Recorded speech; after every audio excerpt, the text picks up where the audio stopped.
कार्यक्रम के प्रायोजक हैं श्री मदन भाई रेखाबेन हुमड़, रूपेन प्राची हुमड़, अनगवीर आर्शवीर हुमड़, रिक्ता विशाल सेठी, आरिका अर्जुन सेठी। तुम ऐसे आके खड़े हो जाओ मेरे पास और मैं फिर भी आशीर्वाद दूं, ऐसा तो मैं हूं नहीं। और तुम ऐसा करो और मैं फिर भी ना दूं, मैं ऐसा भी नहीं हूं। तुम ऐसा करते हो और मैं ऐसा करता हूं, है ना।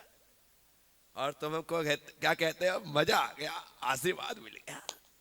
मैंने देखा कोटा के लोग बड़े प्यासे हैं। मैं कुछ भी करता हूं ना, इतने खुश हो जाते हैं। जरा सा मैं उनके सिर पे हाथ लगा देता हूं, सब लोग महाराज पीछी पीछी, एक को लगा दिया तो सब लोग महाराज पीछी लगा दो। फिर मुझे लगता, मैंने अभी गंदोदक लगाता हूं, अरे बाप रे बाप, लोग ऐसे लग जाते, महाराज से प्लीज आप गंदोदक लगा दो। तो इससे लगता है कि तुम इतने ज्यादा प्यासे हो, तुम्हें लगता है कि हमें गुरुओं का पूरा आशीर्वाद प्राप्त हो, हम उसी भावना के साथ लालायित रहते। यह हमारे भीतर उनके आशीर्वाद को पाने की भावना बिल्कुल भरी रहनी चाहिए, हिलोरे लेने चाहिए कि हमें जब जैसा जितना मिल जाए उतना कम है, हमेशा लेने का भाव रखो। साथियों,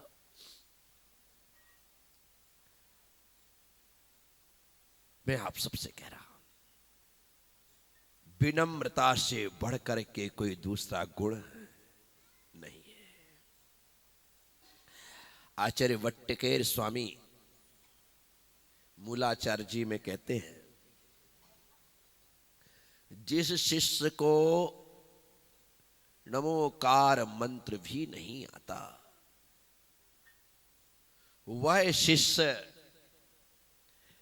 यदि सिर्फ गुरु के सामने जिनवाणी ले जाकर के रख देता है और वो पढ़ लेते हैं तो उठा करके यथास्थान रख देता है। गुरुदेव कहीं बाहर जाते हैं तो कमंडल पकड़ लेता है, वापिस आते हैं तो पैर धो करके पोंछ देता है। इसके अलावा उसे कुछ नहीं आता। संघ के जो और दूसरे साधु हुए उनकी भी सेवा भैया वृत्ति कर देता है, इसके अलावा उसे कुछ भी नहीं आता। ना उसे नमोकार मंत्र आता है, ना उसे कोई ग्रंथ का एक आध सूत्र आता है, कुछ भी नहीं आता, लेकिन सेवा करना, विनय करना, भैया वृत्ति करना पूरा आता है। आचार्य वट्टकेर स्वामी कहते हैं, ऐसा शिष्य संग में सबका प्रिय होता है। क्या कहते हैं? ऐसा शिष्य संग में सबका प्रिय होता है, सब लोग उसे पसंद करते हैं। ज्ञान नहीं है, सिर्फ विनय है और सेवा का भाव है, वो सबका प्यारा है। मैं आप सबसे कहता हूं, सेवा का भाव रखो, सबके प्रिय हो जाओगे। परिवार में यदि आपको सबका प्रिय बनना है तो सेवा करते रहो, बिना नुकुर किए सेवा करते रहो, अपना कर्तव्य समझ करके करते रहो। सामने वाला आपको उसका परिणाम ना दे तो भी करते रहो। तुम्हें लगे कि इनकी सेवा करने से कोई फायदा नहीं है तो भी करते रहो। आज लग रहा है कि फायदा नहीं है, हो सकता है कि इस सेवा का फल बड़े फायदे के रूप में हो जाए। कोई जरूरी नहीं होता है कि पहली बार में ही आपको तुरंत फल मिल जाए, टाइम भी लग सकता है। गेहूं बोई है, चने बोए हैं, तो 80 दिन में 90 दिन में फसल कट जाएगी। और यदि आपने आम और बादाम के पेड़ लगाए हैं तो आपको 10-15 साल इंतजार करना पड़ेगा। कभी किसी की सेवा करते हुए तुरंत फल ना मिले तो समझना मैंने आम या बादाम का पेड़ लगाया है, एक बार फल आना शुरू होंगे तो फिर मैं तो क्या, मेरी पीढ़ियां भी उसे खाएंगी। और यदि तुरंत मिल जाए तो समझना गेहूं चने की फसल थी, काट ली, अगली तैयारी फिर करो। इसलिए तात्कालिक फल की इच्छा नहीं होना चाहिए। फल तो मिले त्रैकालिक, ऐसा मिले कि जो सदा सदा के लिए हमारी पीढ़ी दर पीढ़ी को प्राप्त होता रहे। तो साथी, आचार्य भगवान कुंद कुंद स्वामी की मां कह रही है, बेटा तू मोह को छोड़। गजब है, छोटे से बच्चे से मोह को छोड़ने के लिए कहा जा रहा है। इतने ध्यान से सुन रहा है। आप छोटे बच्चे को छोटा नहीं समझ सकते। वो भले गोदी में क्यों ना हो, वो हमारी चुटकी भी समझता है, वो हमारी ताली भी समझता है, वो हमारी थप्पी भी समझता है, वो हमारी पप्पी भी समझता है, सब समझ रहा है। और वो हमारी आंखों को भी समझता है कि आप प्रेम से देख रहे हो या गुस्से में। यदि गुस्से में देखो तो रोना प्रारंभ कर देगा। सही है ना? वो सब समझ रहा है।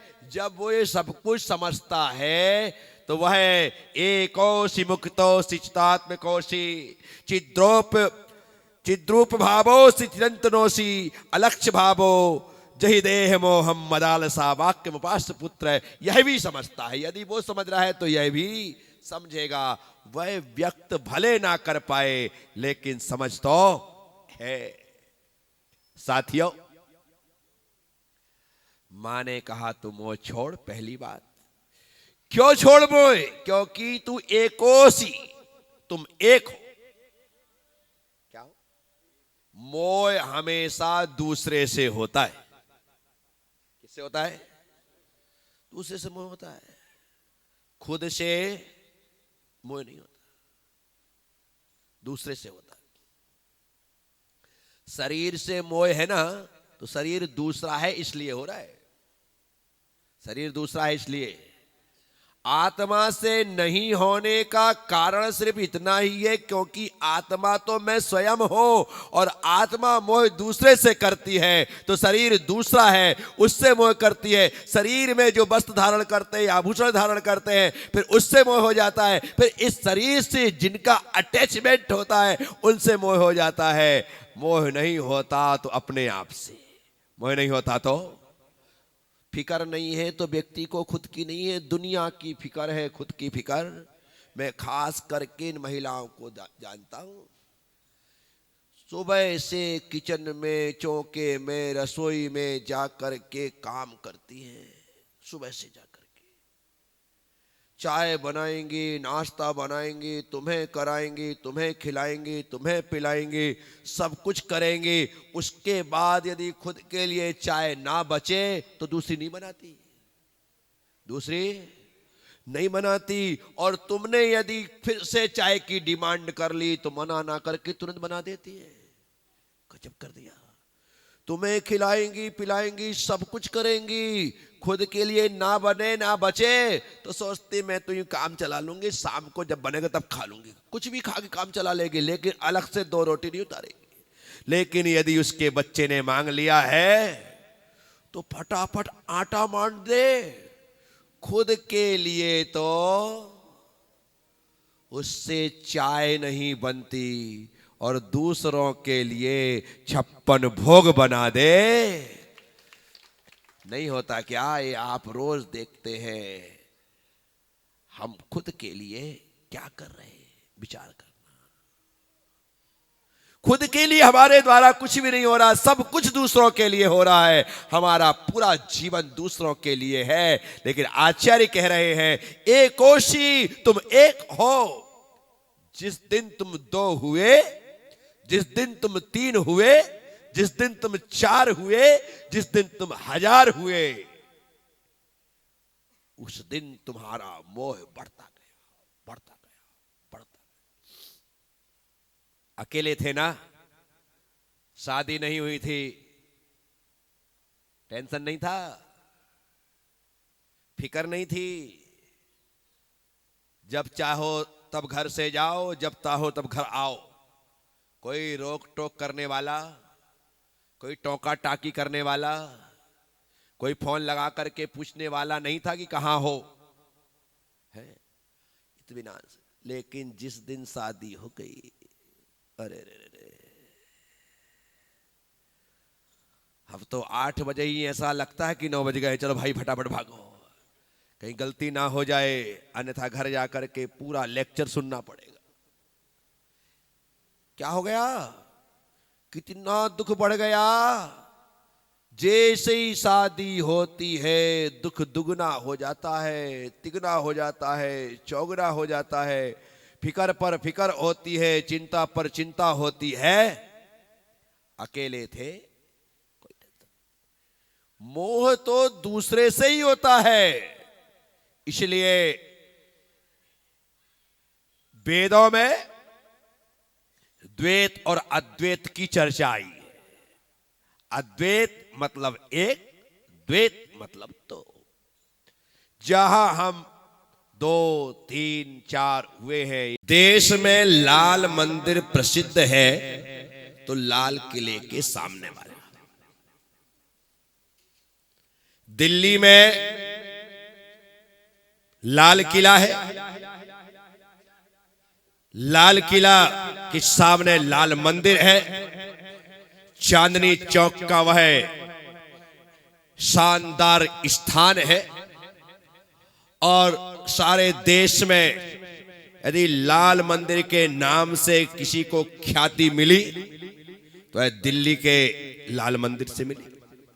उसके बाद देश के विभिन्न शहरों में, गांवों में लाल मंदिर का निर्माण प्रारंभ हुआ। और जिस नगर, जिस शहर में पहली बार कोई लाल मंदिर बना, वो पूरे शहर में लाल मंदिर के नाम से ख्यात हो गया। जिसमें महावीर नगर प्रथम का यह मंदिर आज से 40 साल पहले हमारे इस महावीर नगर प्रथम में रहने वाले सद्भक्तों के मन में भगवान के दर्शन करके भोजन पानी ग्रहण का जो संकल्प था उसे पूरा करने का भाव आया। तो कहां रामपुरा, कहां शास्त्री मार्केट, इतने दूर जाकर के दर्शन रोज रोज कर सके, क्योंकि पहले तो ना 4 व्हीलर थी ना 2 व्हीलर थी, और 2 व्हीलर थे तो खुद के ही थे, जिनके माध्यम से वहां तक जाना इतना रोज रोज सहज नहीं हो पाता था। क्योंकि मौसम परिवर्तित होता है, कभी सर्दी होती है, कभी गर्मी होती है, कभी बारिश होती है, और ऐसे समय में दूर जाकर के भगवान के दर्शन करके अपने संकल्प को पूरा करना कठिन काम हो जाता है। तो उस समय 40 साल पहले हमारे बुजुर्गों ने अपने संकल्प के परिपालन के लिए ये नीचे जो भगवान विराजमान है, इन्हें शास्त्री मार्केट से आयात किया, वहां से लेकर आए और लाकर के इस गार्डन में गार्डन होते हुए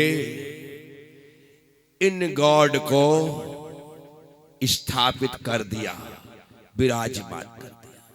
उस समय की परिस्थितियां क्या रही होंगी, उस समय कितने लोग और कितने परिवार रहे होंगे। लेकिन यदि 5-7 परिवार भी थे तो 5-7 परिवार के मन में भगवान के प्रति एक आस्था थी, एक निष्ठा थी, एक श्रद्धा थी, एक भावना थी। और जब भगवान यहां पर आए होंगे तो आप कल्पना करना कि उस समय के रहने वाले लोगों को और खास करके उस समय के बुजुर्गों को इतनी खुशी हुई होगी, इतनी खुशी हुई होगी कि हे महावीर नगर के प्रथम में आने वाले प्रथम तीर्थंकर भगवान वृषभदेव, आपने यहां पर आकर के हमें धन्य धन्य कर दिया। उनकी खुशी क्या ठिकाना नहीं रहा। इतने खुश हुए होंगे। बुजुर्ग महिलाओं को तो आप उनके बारे में कल्पना नहीं कर सकते। आंख भर आई होंगी, थिरकने लगी होंगी, झूमने लगी होंगी, इतना इतना धन्यवाद दिया होगा लोगों को कि भैया तुमने बहुत अच्छा काम कर दिया, यहां पर मंदिर बना। आज की तारीख में भी, आज की तारीख में हम लोग वहीं पर बसना चाहते हैं जहां पर जैन मंदिर होता है। जहां पर आप गौर करना, ख्याल करना, जहां मंदिर होगा वहां पर प्लाट हाथों दूर रातों रात बिक जाते। वहां पर मंदिर होना चाहिए। और फिर कितने में मिल रहा है, आदमी ज्यादा दिमाग नहीं लगाता है। लाख, 5 लाख, 10 लाख कम ज्यादा चलेगा, लेकिन मंदिर के पास है, इसे ले ही लेना है, छोड़ना नहीं है। भले वह व्यक्ति रोज मंदिर ना आए, लेकिन मंदिर के पास मकान लेने का भाव रखता है। क्या रखता है? मंदिर के पास मकान है, उसको इसी बात की खुशी है, बड़ा गर्व महसूस करता है कि मेरा मकान मंदिर के पास में है। उससे पूछो रोज अभिषेक के लिए जाते हो? बोले नहीं। पूजा करते हो? नहीं। दर्शन करते हो? रोज तो नहीं, कभी कभी जरूर जाता हूं। ऐसे लोग भी पास वाले होते हैं, लेकिन मंदिर के पास में मकान लेने की भावना ये कब होता है? जिसके मन के पास भगवान होता है, उसका मकान भी मंदिर के पास होता है, वही लेना पसंद करता है। फिर भी लोगों को यदि पास नहीं मिलता तो वो कोशिश करते हैं कि किलोमीटर तो चलेगा, 1.25 किलोमीटर तक तो ठीक है, इससे ज्यादा नहीं। तो लोग 1 किलोमीटर, 1.25 किलोमीटर में भी मंदिर मिलता है तो भी वहां पर वह प्लाट लेकर के खुश होते हैं कि ज्यादा नहीं, 1.25 किलोमीटर ही है, पास ही है, उतने में खुश हो जाते हैं। और जिसका मकान बिल्कुल मंदिर से लगा हुआ हो, मंदिर के पास में हो, मंदिर के सामने हो, मंदिर से 4 घर छोड़ करके हो, उसके भाग्य की आप क्या सराहना करेंगे? या तो बोलते उसका पुण्य कि उसे भगवान के इतने निकट रहने का अवसर मिला। देखो, आसपास पुलिस चौकी होती है ना, तो लोगों को लगता है कि यहाँ पुलिस चौकी है, चोर उचक्कों का कोई डर नहीं। क्या?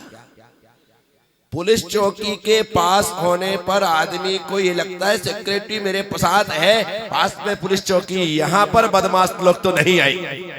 इस कार्यक्रम के प्रायोजक हैं श्री मदन भाई रेखाबेन हुमड़, रूपेन प्राची हुमड़, अनगवीर आर्शवीर हुमड़, रिक्ता विशाल सेठी, आरिका अर्जुन सेठी।